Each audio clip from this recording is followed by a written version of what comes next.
دیکھنے والے کتنے تھے؟ اللہ کہا جو آپ کی نظر کروں گا۔ وہ جملہ کیا تھا؟ مولا اگر میں دودھ کا ایک گھونٹ بھی لے لوں تو بے وفا ہو جاؤں گی، قیامت والے دن اصغر پوچھے گا پھوپھی مجھے تو پانی نہ ملا، تو شام کے بازاروں میں دودھ پیتی رہی، میں یہ بے وفائی نہیں کروں گی۔ کہا ماں لے جا، میں نے نہیں پینا۔ کہا بیٹی پی لے، دودھ پی لے، میں ہمیشہ قیدی گزرتے ہیں ان کو پلاتی ہوں دودھ۔ پوچھا تو قیدیوں کی کیا لگتی، تیرا قیدیوں سے کیا تعلق، تو مسکینوں یتیموں سے پیار کیوں کرتی ہے؟ اس عورت کی زبان سے جملہ نکل گیا، اس نے پتا جو کیا کہا؟ اس نے کہا یہ میری مرشد زادی کی سنت ہے، مرشدہ کی سنت ہے۔ کون ہے تیری مرشدہ؟ اب دل دھڑکنا بھول گیا سیدہ زینب کا، اس نے نام جو لیا، عورت پتہ کیا کہتی؟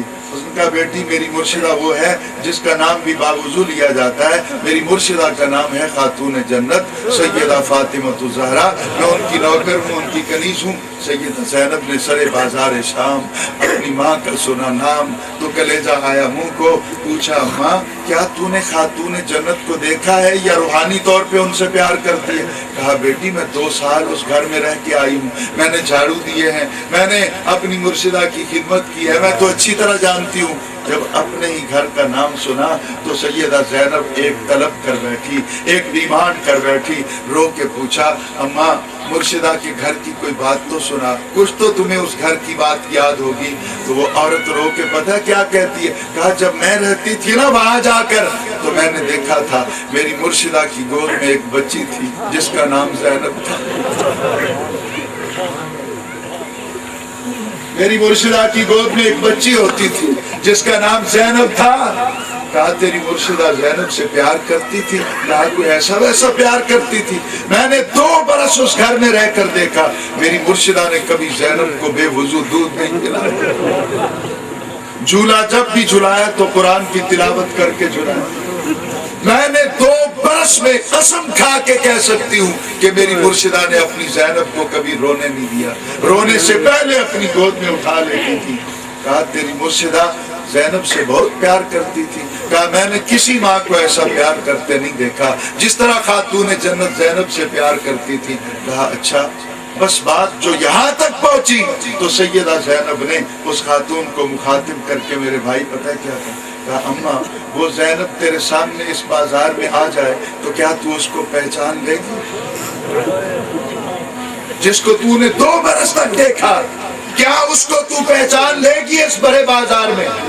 وہ عورت کے تیور بگڑ نہیں گئے، اس کی پیشانی پہ شکنیں نہیں نمودار ہو گئی۔ اس نے کہا بیٹی زیادہ آگے بڑھ کے بات مت کر، قیامت نہ آ جائے گی اگر زینب بازار میں آئی۔ تو سیدہ زینب کے آنسو ڈھلکائے، کہا اماں تیری نظر جو کمزور ہو گئی ہے ذرا قریب ہو کے دیکھنا، تیری قیامت نہیں آئی، زہرا کی بیٹی آ گئی ہے بازار میں۔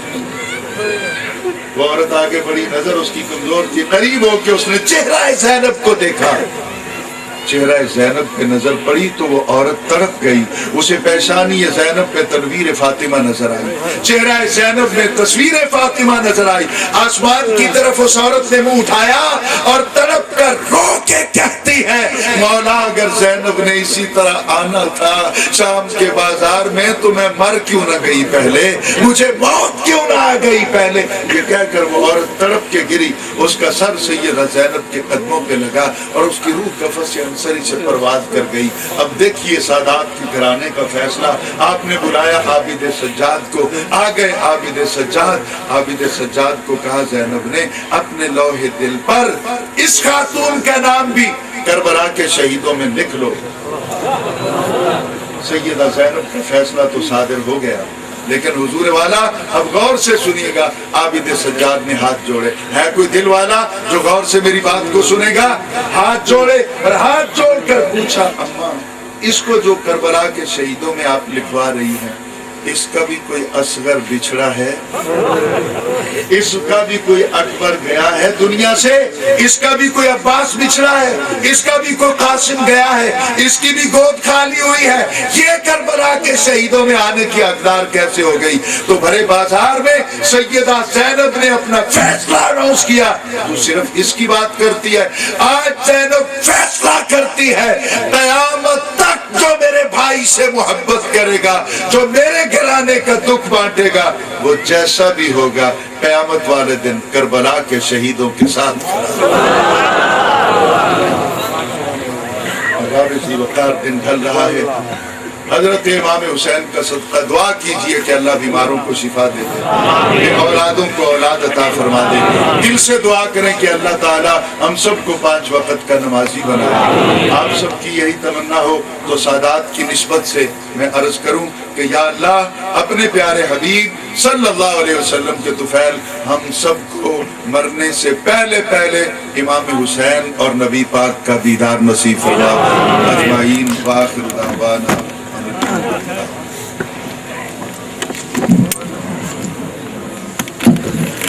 حضرت گرامی درود و سلام ہوندہ. درود و سلام تو بعد دعا ہو سی، اس تو بعد نماز ہو سی.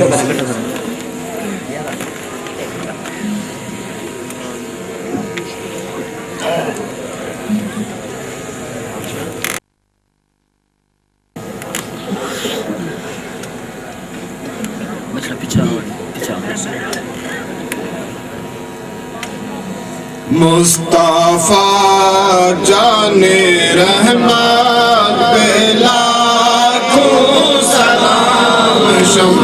مصطفیٰ جان رحمت پہ لاکھوں سلام. شمع بز میں ہدایت پہ لاکھوں سلام. جس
تشریف رکھو. ایک دفعہ علم شریف، 3 دفعہ کل شریف، اول آخر درود شریف پڑھ کے پیر سید اللہ شاہ صاحب دے مل کر دو.